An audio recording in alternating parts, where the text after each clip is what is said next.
Welcome back, my friends, to the sweet spot where IT leaders share the insight with other leaders and others that want to lead. My name is Carlos Vargas, and as in every week, I have my two co-hosts, Howard Holton and Paul Lewis. Hey there. How are we doing, guys? Doing okay. End to another busy week. Busy. An end, but also a start. So I've spent the week negotiating home renovations with a contractor. There was a variety of things that need to get done. Some fixed, some new. And since I don't have a means in my skill set or experience or expertise to actually do any of it on my own, I have to rely on the expertise of others. It has been an interesting journey on how detailed I think the contract should be versus what they think the contract should be. When the start and end times should be, what they think is reasonable versus what I think is reasonable. And then, of course, the payment terms, what I think should be held back and what they think should be held back. But it's been an interesting journey over this week of going through that process. And do you have negotiating ability, or do they just kind of go like, I'm sorry, I got 27 jobs lined up after this, I'm out? While that has been true, the contract's terms are far more detailed than they were before. We both gave a little on the terms, and the dates. I really didn't have a lot of opinion. Well, I had a lot of opinion on, but I didn't have a lot of negotiating power because I didn't want to do any of the work. So they could easily steamroll what they think duration should look like. What am I going to do?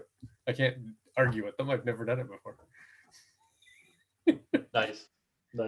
So it's a little give or take. It's the detail that mattered me the most, right? It can't be fix floor, right? Or change window. It's got to like give me a room, list a room, maybe some dimensions.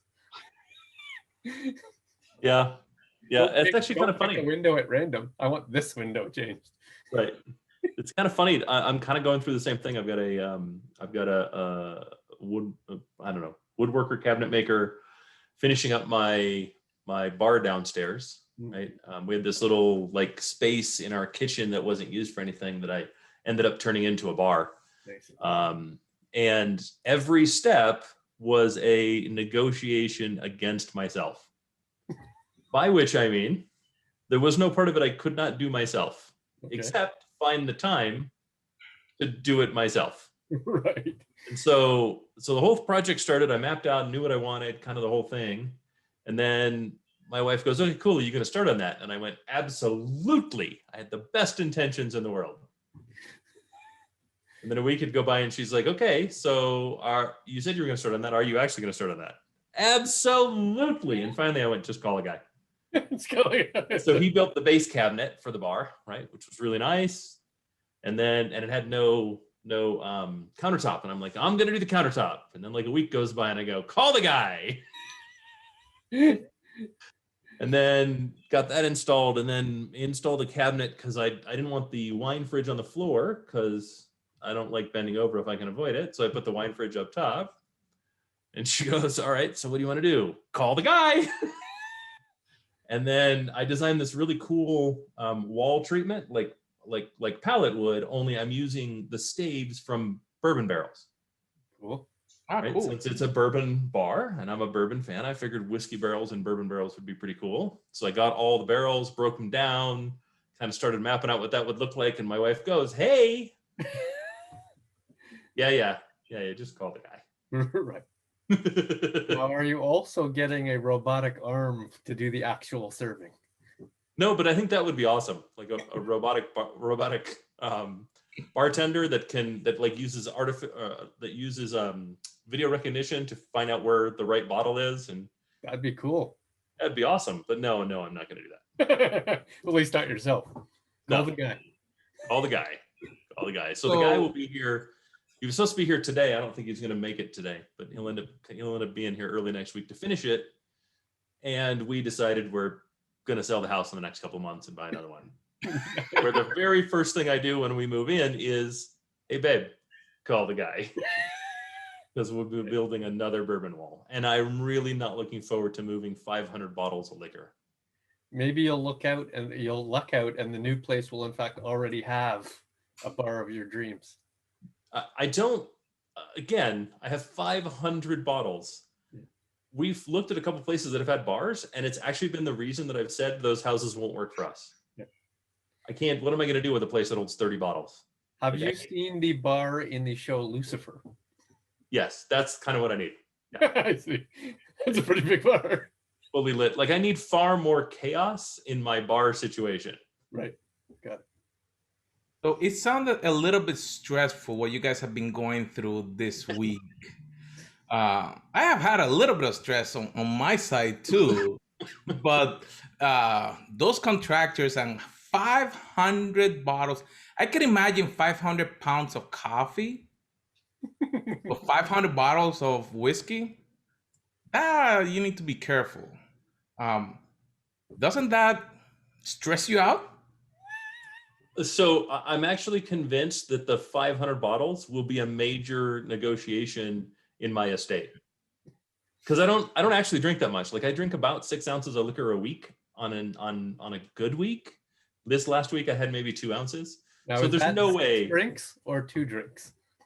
Say what? Is that 6 drinks or 2 drinks? Yeah, it's generally like I do a little like 1 ounce pour, and I sit down and on the couch and I read something or type something, and I sip on my little 1 ounce of liquor, and that's it. That's the most that I drink in a day. And then that's what I don't drink, because I will be out of a job. Like I drink literally like 7 cups of coffee a day. So no, I'm convinced most of the liquor I have, I'll have that will still be in the cabinet when I die. Matter of fact, more than half of the bottles will likely still be sealed when I finally, Nice. when they're negotiating my estate. So you had were you going ahead with Carlos's perspective on stress? I'm just not making it, like some weeks I make it super easy, some weeks. yeah. So it sounded like we have had a stressful week. We were talking before, we had different conversations about different things. With the way that we're working out from home, now as permanent, technically, people are actually getting a little bit anxious. What do you think about that? Is there a term for that? Are we going forward with something that we probably are pioneering? We probably will trademark it. So I've seen it a lot, especially in the new year, right? Like I think people were rolling up in December going, things are going to be different in 2021. There's a new year. And for some reason, we've kind of set it in the Western mind that new year means something new. And it just kind of rolled into the same thing, right? Mm-hmm. Same day, same year. Oh God, it's a continuation of 2020. And the kind of stress from work from home has begun to settle in and feel normal rather than abnormal. And it's really become StressOps, right? It's really become this kind of thing where meetings start when your day starts. It's all Zoom calls or team calls or whatever. And then it just ends an hour after your day normally would have ended. And my favorite is, and I think we've all seen it, right? You get up in the morning, you look at your calendar and you go, oh, look at that glorious hour, that white slot in Outlook. There's nothing there. Oh, that's fantastic. And you go through your first meeting and you're focused on your display and you're watching everyone else and you're just looking forward to, I got 2 hours before that glorious white hour. You click the end button or the leave button or the finish button and you look down and where did my glorious hour go? Oh, I got a message that says, hey, I found a spare hour on your calendar, so I booked something. Right. And there went my glorious hour of freedom that I was hoping to use to get some actual work done. Or maybe it's just me. I don't know. So what's the distinct difference between 2 years ago and today? So let's say I went into the office, I did my commute, I went into the office, I went to a few meetings, I took a few calls, and I took my commute back home. How is today distinctly different than that world? But I think there's 3 things at play, and I'm going to try to remember the third one by the time I finish the first one, so I can actually say 3 things. But the first one is I don't see anybody anymore. right? And so I can't really break down the 6 or 7 minutes that we kind of ran into each other in the hallway, and I got to catch up with my team or my coworkers or my peers or the people I needed to communicate with, where we'd really quickly be able to exchange something and then move on. So I got to book a meeting for that, right? So a lot of the white space that's filled up is one-on-one time. Right. That ends up being things that would have been handled in the white space throughout the week that gets crammed into a half an hour that's never long enough and an hour that's slightly too long kind of spaces, right? The second one is I used to be able to see by looking at people and kind of wandering around, you know, in that time, and again, that space in between as you move through the office, how busy people were. And you would just exclude them from meetings because no, that guy's busy as hell, got something else going on. I'm not gonna do that. Right. And now it's really easy just to click add because we never get up and move to a conference room. We just all hop on a Teams chat. Yep. And then 3, and this is the one that becomes dangerous. We're social beings.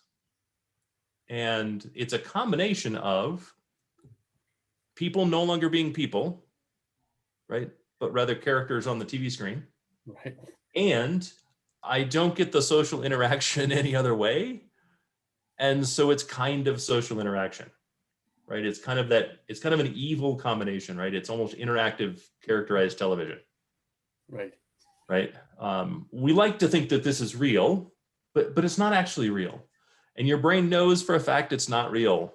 And so there's a little bit less consideration for what exists outside of the call you're on. Mm-hmm. Right. You saw, right, there was a posting on LinkedIn and I commented and you and I had a little bit of a back and forth, right? But my comment was effectively meetings need to be restricted from 10 a.m. to 1 p.m. with a break for lunch, or 10 a.m. to 3 p.m. with a break for lunch. Right. And I firmly believe that, like, if we all went into an office, right? I live in Denver. So if we all went into an office in Denver normally, and now we're working from home, meetings should be restricted from 10 to 3 with a break for lunch. Right. You replied, of course, saying, what do you do with a federated team? And I think my reply was somewhere along the lines of suck it up. Right? Suck it up is what I got. It's kind of like try to do the same thing, but we kind of have to suck it up, right? As leaders, we take the hit. We don't push the hit down on our people. But that's what I'm seeing. So are you seeing the same? Are you seeing something different? So I have a unifying theory that I literally just thought of in the last time. Wait, is this the unifying theory of StressOps? The unifying theory of StressOps simply is this: small talk. Small talk used to be within your control, right? You would seek out another person and make small talk, or you were forced in an in-person meeting and therefore you have small talk. That has now expanded dramatically. Now it's small talk for every single meeting. What used to be a flyby, a 10-minute conversation, hey, should it be A, B, or C? Somebody says C and you walk away. Or should we turn left or should we turn right? Somebody says right and you walk away. Now is a 1-hour meeting with 10 minutes of small talk to open it up, 10 minutes of small talk to close it, every single meeting. What used to be a 15-minute total small talk every day is now a 2-hour small talk every day. That is incredibly stressful, especially for technology introverts. Imagine now having to have an opinion on the weather effectively every single hour. That's interesting, because in every meeting, now that you mention it like that, literally in every meeting, I don't have a problem talking about it, and everybody want to be in Miami. Right. Miami's great. I'm like, yeah, but it's getting cold. Right. But it used to be It's not getting cold in Miami. Stop saying Toronto's right there, Denver's right here. It is not getting cold in Miami. The coldest it gets in Miami is a nice summer day with a breeze in Denver. Right. But just imagine what used to be an email, or arguably should be an email, now is an hour meeting. What used to be a flyby to somebody's office, quick in and out, knock on the door, is now an hour meeting. What used to be a cordial, friendly conversation at lunch Now is an hour meeting. It's just constantly on top of you. And the reality is, now that 2 hours of your day is small talk, that's 2 hours of not doing other work. Yep. But if you notice, the work doesn't go away. The work does not go away. Right. And so it gets pushed into the white space, and the white space is actually time not owned by your employer. Yep. Right. Your employer owns 8 hours of your day. That's what they pay you for. 8 hours of the day, not 10, not 12, not 15, not 16. 8 hours of the day. And I think at some point we forgot that. We just went, well, I guess you had to drive in before, so it's not really different. Yeah. You'd have been in your car. Yeah, but in my car, I'm probably listening to a podcast or an audiobook or NPR or the radio, or you know what I mean? And yeah, it's stressful to be in traffic, but it was still my time. And then on the way home, I actually get into, it's the thing that I miss the most. The drive home is actually what I miss the most. I never liked it, right? But in that time, I closed the door on work and I opened the door on family. And being a tech introvert, right, like you were just saying, that actually is something that's required for me. Right. Now I have the 22 seconds it takes me to walk from my desk to the living room, right? Where now I'm sitting next to my wife and I haven't had the 25 minutes I had before to unwind. Right. Instead I have 22 seconds. So I'm not unwound. That's right. Right? Not in family mode. I'm still in work mode. And then I get family mode thrown on top of that, right? The weight from, hey, now you have to interact with us. Hey, now we have to figure out dinner. Now we have our family activities, all that stuff, without ever turning off the work mode. Right. Right. And I think we really, I think we're in dangerous waters. And I think it's dangerous waters too, to tell people, hey, that nice cozy space you made for yourself at home? Yeah, we're going to turn that off and have you come back in the office. I don't think coming back in the office is a solution either.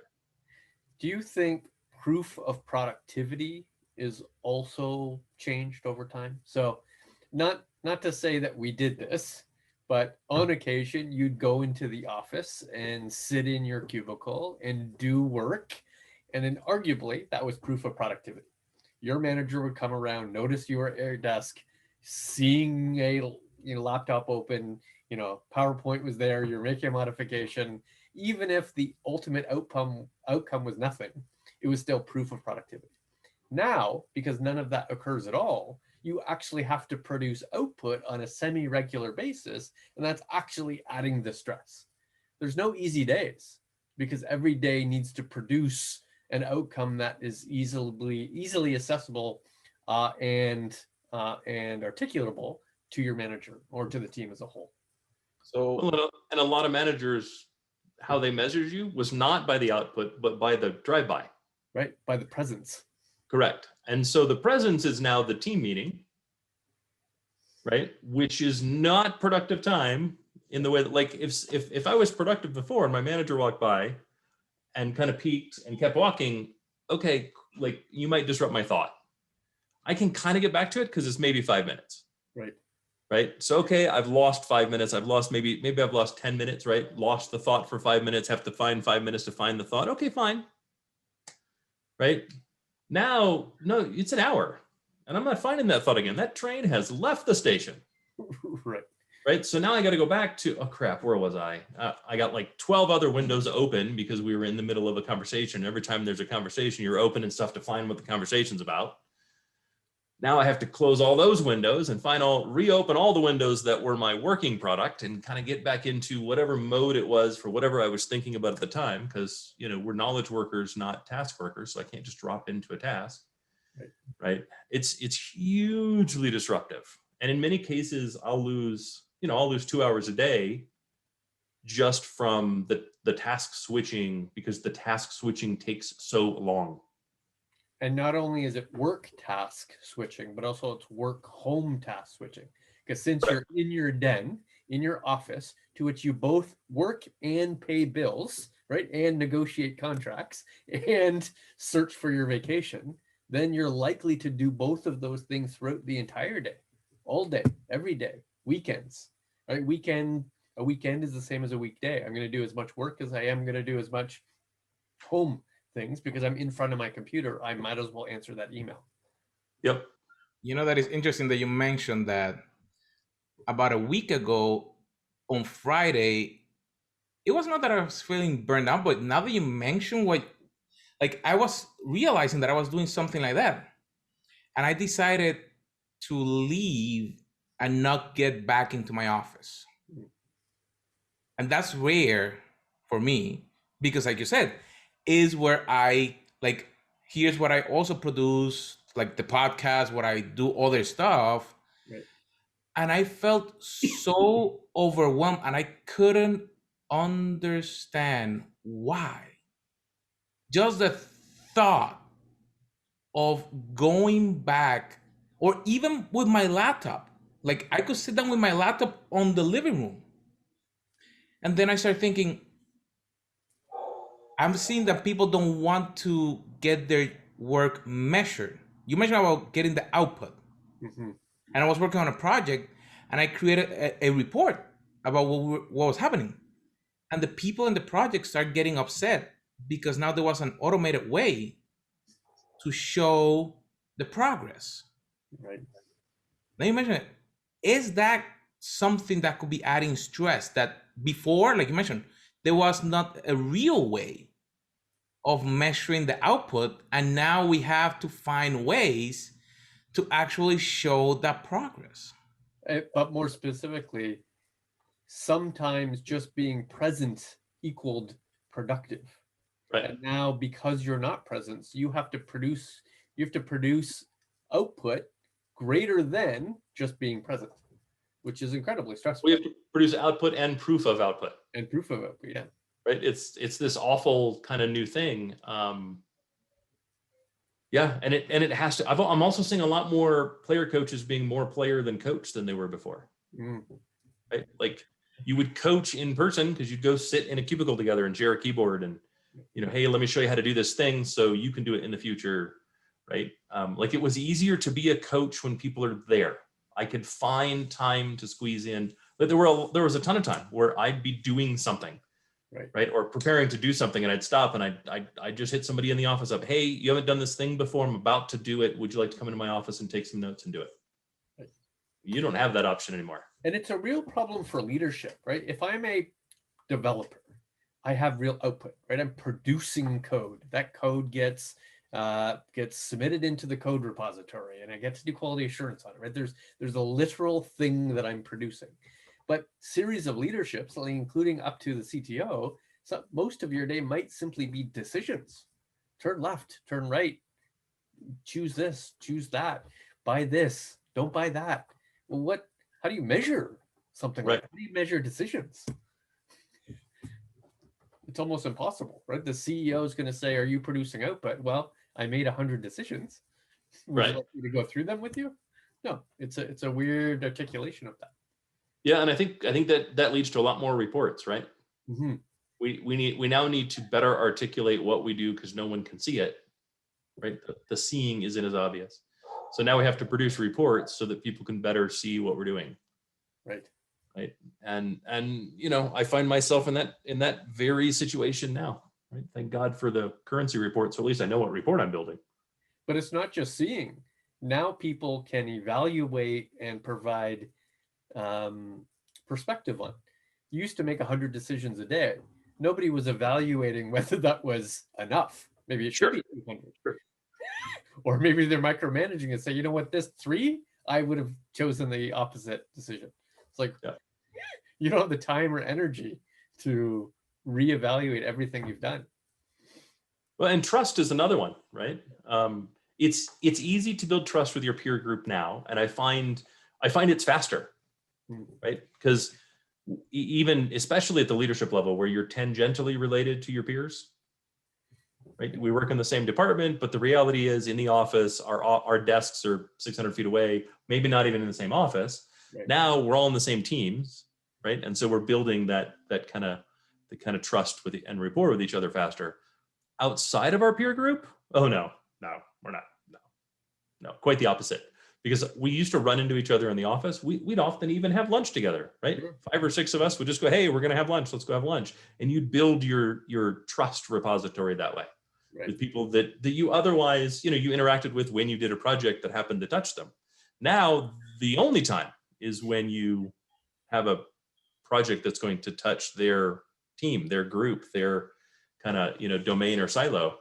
And the tough part is, like, you would fill a bank of trust based on all the casual interaction. Well, and then you'd kind of start from there and build, and, and you'd work. And there was always this kind of, oh no, that's, something broke, something didn't go right. But you know what? Howard has it because I trust Howard. Right. No way to build that trust now. Yeah. Right. Especially if you just got hired and you've literally never met any of these people in person.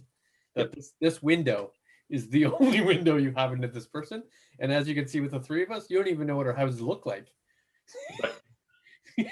That's a really good point, because you used to be able to connect with people as you were walking or eating. Now we're only connecting through what we can see on the little square. Right. And I if don't it's a really big know meeting, how tall anyone is, right? I don't really know how firm their handshake is. I don't really know if they're fast walkers or slow walkers. These make pretty big differences in whether we're going to be pals or not. Yeah, I tend to agree, and it is a bit unfortunate. So how do we resolve this if it's resolvable? Or at least how can we reduce the stress in the stress ops in some way? So again, reduce the number of meetings, right? Pick a window that's a 4-hour window, right? Mine was 5 because I added lunch in the middle, but pick a window that's 4 hours. And it doesn't have to be a contiguous window. It could be, I've got people distributed around the world. So the window is like 8 to 10 and 3 to 5. Mm-hmm. Cool. But that's it. No more meetings outside of that, right? Look, the further up in leadership you get, the more meetings your days are full of. Yep. But it's really about respecting your people, right? So if you're at the manager director level, 4 hours is your limit. You're still a player coach. You still have stuff to do. 4 hours, right? No more than 6, not ever, not even once. And that counts workshops, that counts status meetings, that counts everything that has Teams or Zoom or, I don't know, do people still use GoToMeeting? Like whatever you happen to use, right? 4 hours, that's it, right? And then, like, to be honest, we're starting to get vaccinated and COVID is dropping. Maybe start thinking about doing things in person in April and May, right? Like, get together my company currently has meetings that are long meetings that are all strategy meetings that previously would have been a dinner. Right. Far less stress at a dinner. Right. Right. And all of us, right? Constantly, this would have been a dinner. Would have loved to have taken everyone to dinner. Right. Right. And look, far less formal. Right. People are far more open to potential decisions or potential changes when they got a glass of wine in their hand. And you have breakout conversations, right? You have this kind of, especially when you get to a table of like 10 or more. Yeah, natural break. I can't hear someone all the way at the other end. I can't really participate in that conversation. So we're going to break into little smaller conversations. Right. And then that gets kind of rumbled around and pretty soon a new idea is found, right? They're great for brainstorming. Can't really do them the same way anymore, right? And then the other thing is, if you're the leader and you have a bunch of people that report to you, pick 1 hour a day, every day, that everyone is invited to. All of them are optional, and they can drop in and drop out during that hour. Right. It's your open door policy. Correct. Yeah. And it is called the open door meeting, or my open door, or the time during which I'm going to sit at my desk and eat lunch or listen to a podcast, and anyone can drop in and drop out for any reason. Right. And I honestly, I think if you don't have that, you're making a huge mistake. And okay, cool. You can't find right now, you can't flip a light switch. Your calendar's pretty built. You can't do 1 hour a day every day. Click forward 2 weeks on your calendar and find an hour every day. Right. Right. Because there's probably one that's going to bubble up. And if you're the CIO, you're the CTO, right? You're the senior VP, set it to your lunch. Right. Sure. You're not likely leaving for lunch. And do you really care if you're snacking on a sandwich when somebody hops in? Tell them it's the lunch hour. Yeah. Fine. Bring your sandwich. Exactly. Right. And on the off chance that you need to have a team meeting at 7 o'clock in the morning, order food and have it delivered to their house. Right. You're doing it at 5 o'clock, order food and have it delivered to their house. Right. Right. Like, create it as this is something unordinary, so I'm going to take an extra step. Right. And encourage it. Make it a little bit more team building, make it a little less formal. And not pizza. Like, send them something nice, right? I don't care if it's pizza This once. is fast food. An Uber Eats coupon. Yeah, I don't actually care where it is, right? And you could even go, hey, look, this meeting's going to be at this time. Y'all have $50 on your expense report to do Uber Eats. That's right. Whatever you want to do, right? $50. I'll pay the first $50 of however big the bill is. I don't care, or whatever you want. Or order something. Just don't order pizza every time. I'm cool with pizza once.